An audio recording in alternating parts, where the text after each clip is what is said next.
બનાસકાંઠાના ભાભરમાં બે જૂથ વચ્ચે અથડામણનો મામલો સામે આવ્યો। શ્યામ સર્કલ પાસે થયેલી મારામારીમાં 5 લોકો ઇજાગ્રસ્ત થયા છે। ઇજાગ્રસ્તોને સારવાર માટે હોસ્પિટલ દાખલ કરવામાં આવ્યા છે। અંગત અદાવતમાં બે જૂથ વચ્ચે મારામારી થઈ હતી। ભાભર પોલીસે ઘટના સ્થળે જઈને પરિસ્થિતિ પર કાબુ મેળવી લીધો છે અને હાલ તો આ સમગ્ર મામલે કાર્યવાહી છે તે થઈ રહી છે। ઇજાગ્રસ્તોને હાલ તો સારવાર માટે હોસ્પિટલમાં દાખલ કરવામાં આવ્યા છે। બનાસકાંઠાના ભાભરનો આ મામલો કે જ્યાં બે જૂથ વચ્ચે અથડામણ થઈ હતી। શ્યામ સર્કલ પાસે આ બનાવ બન્યો। શ્યામ સર્કલ પાસે થયેલી આ મારામારીમાં 5 જેટલા લોકોને ઈજાઓ પહોંચી છે। ઈજાગ્રસ્તોને હાલ તો સારવાર માટે હોસ્પિટલ દાખલ કરવામાં આવ્યા છે।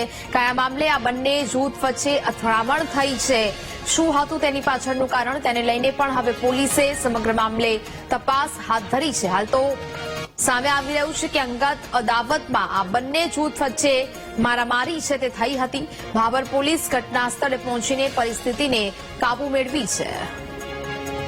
સંવાદદાતા રોહિત ફોનલાઈન પર જોડાયા છે। રોહિત, બનાસકાંઠાના ભાભરમાં બે જૂથ વચ્ચે અથડામણનો મામલો સામે આવ્યો છે, શું વિગતો? જેને આ ચોક્કસથી નોંધ કરવામાં આવે તો બનાસકાંઠા જિલ્લાની આ જે ઘટના છે તે ભાભર વિસ્તારની છે કે જ્યાં ભરબજાર વિસ્તારમાં ધીંગાણું સર્જાયું હતું। લાકડી, ધોકા અને તીક્ષ્ણ હથિયારો વડે હુમલો કરવામાં આવ્યો હતો।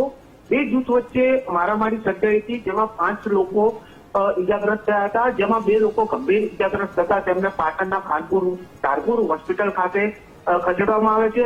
અંગત અદાવતમાં સામાન્ય બોલાચાલી થઈ હતી અને જે બાદ ભરબજારમાં ઉગ્ર મામલો સામે આવ્યો હતો અને જે ધોકા અને તીક્ષ્ણ હથિયારો વડે હુમલો કરવામાં આવ્યો હતો, જેમાં 2 લોકો લોહીલુહાણ હાલતમાં ગંભીર ઇજાગ્રસ્ત થયા હતા। રસ્તા વચ્ચે તમામ લોકો જે ઇજાગ્રસ્ત પડ્યા હતા અને આજુબાજુના લોકો તેમને તાત્કાલિક સારવાર માટે પકડ્યા હતા।